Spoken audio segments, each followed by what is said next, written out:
Hey, welcome to the channel, everyone. If you're new here, thanks for coming. If you're back again, thanks for coming back. I appreciate it. Today we're going to be in Leander, Texas, taking a look at Benbrook Disc Golf Course.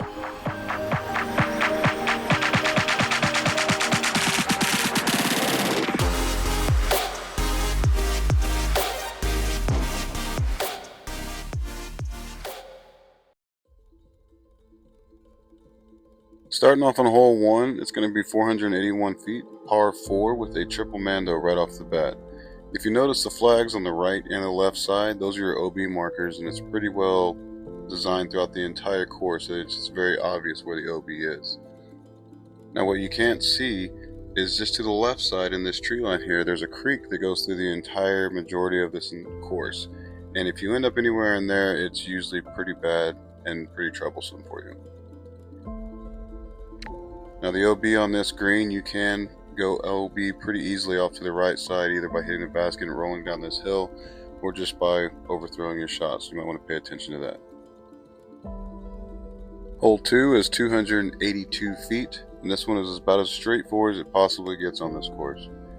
Right off the tee, you will have to throw over OB just a little bit, but just to the bottom of the lettering here is a drop zone if you do so. From the tee to the tree, you got 198 feet, and then the OB is pretty much right around circle's edge near this basket.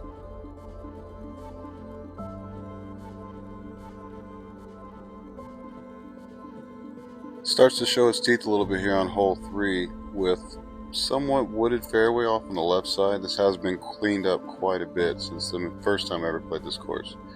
That creek that I was talking about on the first hole is to the right side here, so it's something that you want to keep in mind as you throw your shot through here. It's just a nice little putter or mid-range shot. Keep it somewhere in the mulch to where it skips up near the basket, and you shouldn't have too many issues on this.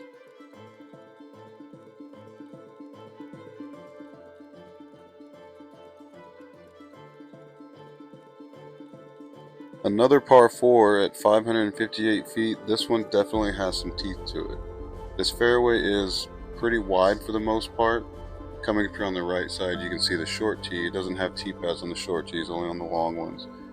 But you keep it somewhere down the middle and work towards the OB. Coming up here shortly, you'll notice that there's OB in this retention pond that's just in front of the basket. And on the ground there, we just went over a 300-foot marker from there to the pin. You do have some fairway to work with on the left or the right side if that's what you choose, but the trees as you get closer to the basket also block those lines. So going directly over the pond is probably your best bet, as long as you can get close to that OB and not have to worry about too much of a shot into the green.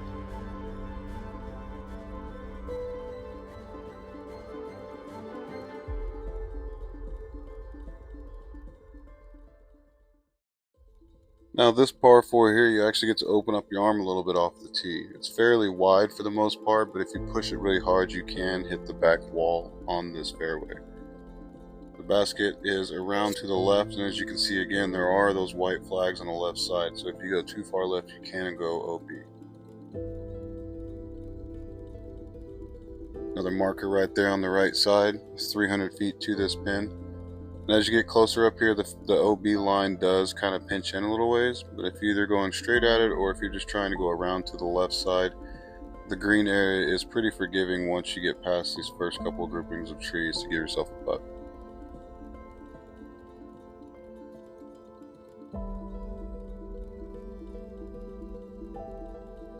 I believe hole 6 may be the shortest hole on this course, if not the second shortest, and it's fairly straightforward, but there are trees on the left side, so you want to have to push to the right slightly just to get around these first couple of trees and push out towards the green.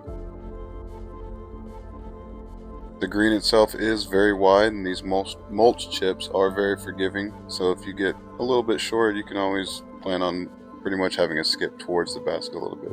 But there is again that creek on the backside. The gap right here off the tee is not really that much of an issue, but it is very wide as you're trying to put power on a gap shot. It's easy to turn something over to the right side if you don't get the right stability or get that disc on a little bit of an angle to push you towards the basket. But once you get out of that gap, you have this massive fairway to land in and give yourself a shot at an elevated basket.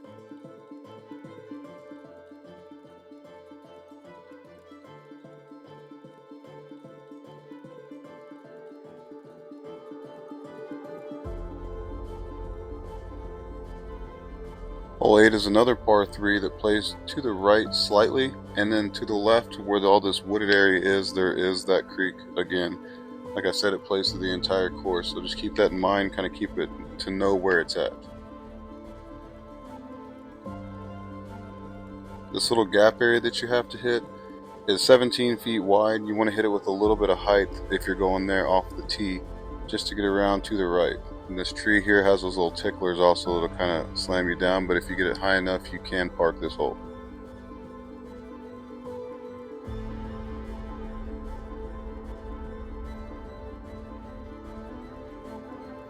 Rounding off this front 9 is another par 3, and it's about as straightforward as it can possibly get in the woods. I mean, you have a Mando that you need to hit with low ceilings, but there's nothing to the right side to worry about once you get past this corner. And on the left side, you do have that creek again.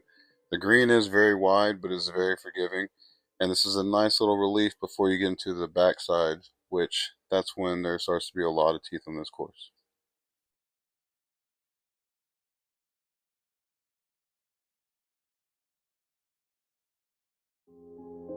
That's going to round it out for the front 9, guys. I hope you come back soon so you can check out the back. I'll get that up as soon as I possibly can.